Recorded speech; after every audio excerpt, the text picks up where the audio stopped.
besides their own, because they colonized them. So when they colonized Africa, West Africa, or Africa, period, they took on their culture, they took on their language, they took on all of that. But the Most High said, look, I'm going to restore that. He said, for then I will turn the people a pure language, that they may all call upon the name of Yahweh to serve him with one consent. From beyond the rivers of Ethiopia, my supplement, even the daughters of my dispersed shall bring my offering. Now I want to show you another map.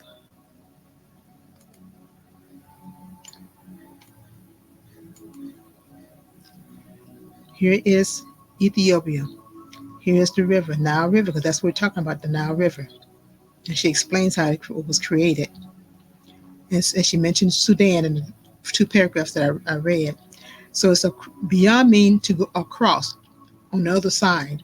Ethiopia, on the other side of Ethiopia is West Africa. This is the people that the Most High is saying that he's going to restore. Let's go back to the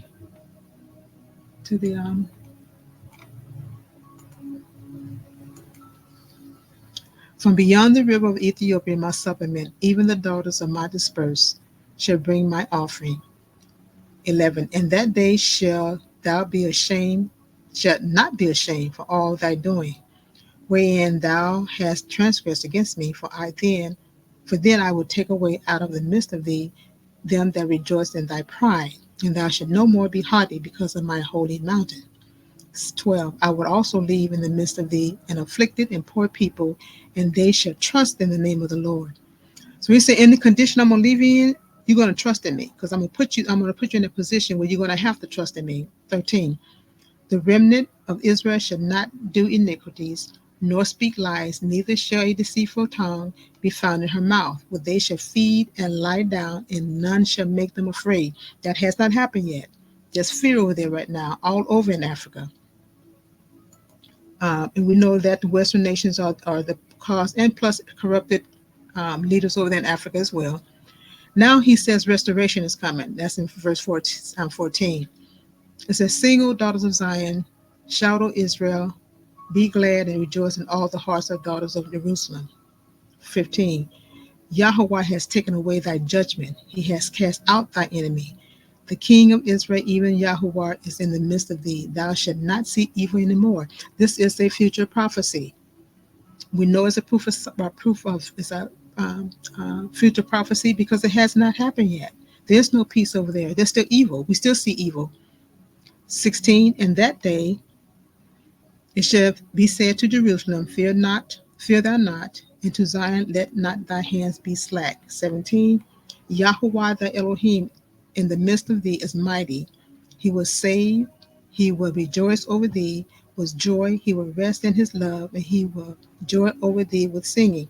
Most I said, look, when I restore you and give you a pure language and give you a pure heart, you're not going to fear anyone. You're going to serve me without fear. He said, I'm going to rejoice over that because I finally brought my people back to me. I finally restored them back to the position where I want them.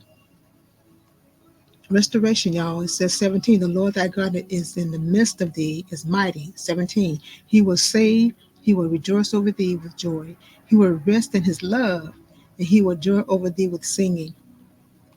18, I will gather them that are sorrowful for the solemn assembly, who are of thee, to whom the reproach it was a burden.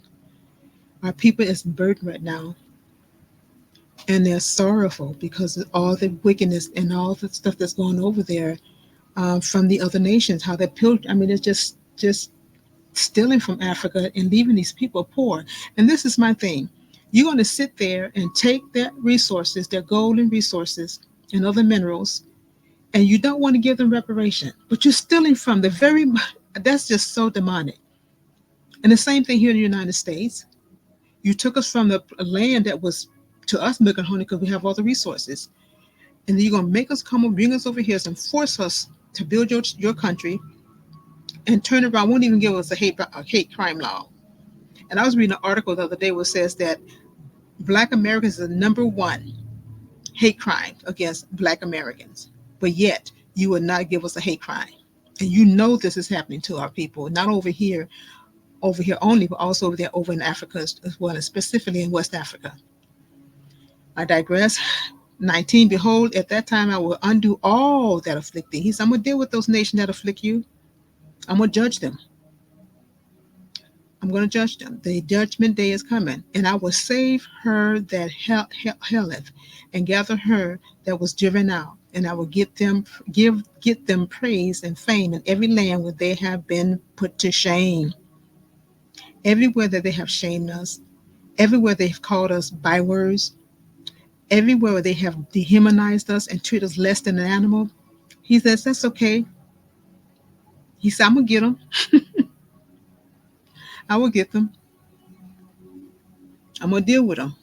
And 20 says, at that time I will bring you again. He said, after I've dealt with these wicked nations, how they treated you over the years, I mean decades and decades. He said, at that time will I bring you again, even in the time that I gather you.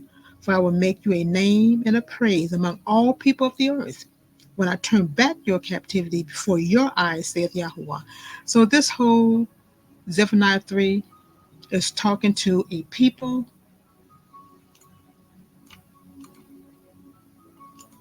that is beyond the river or across from Ethiopia, beyond the river. Here's the Nile River, right here.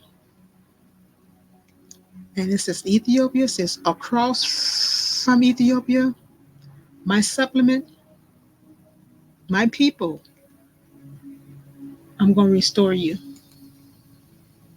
I'm going to restore you. I'm going to give you back your land. I'm going to deal with these nations first, and then I'm going to give you back your land. I'm going back to 9. It's for number 9. For then I will turn to the people a pure language. When he come back to restore his people, the day that he come back to restore his people,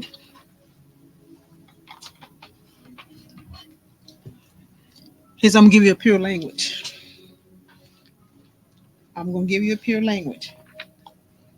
So what he's saying is that when Elohim, when Yahuwah restores his people, they will come from beyond the river of Ethiopia. That's what he's saying.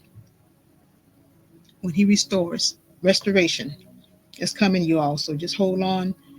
I know sometimes it's hard. It really is. I mean, sometimes I cry so much. It's like every day, but I have to trust him, because if we believe, that means that we when we say we believe in him and we believe him, that means that we trust him and we know he's capable of doing what he said he's going to do. And just leave it at that.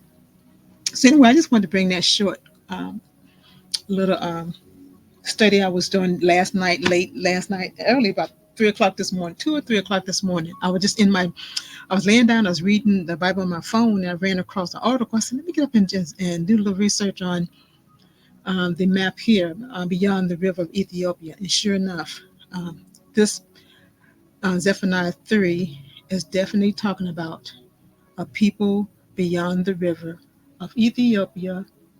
And we know that it is definitely West Africa. Like I said, you have Ethiopia here, and beyond and across, because that's what beyond means, to across from, beyond, on the other side of Ethiopia. That's what it's saying. On the other side of Ethiopia. So that's what it means. It means a region beyond, a region across. It refers to like a area across from another, one of two sides or situation or situated position. So from one side to the other. So beyond or across from Ethiopia, or on the other side of Ethiopia is the river. So that's what separates it.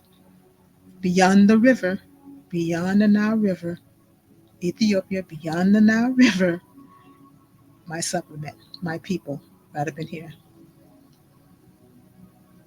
So we know that this Zephaniah 3 again is talking about his people on the other side of Ethiopia and what he's going to do for those people, his people.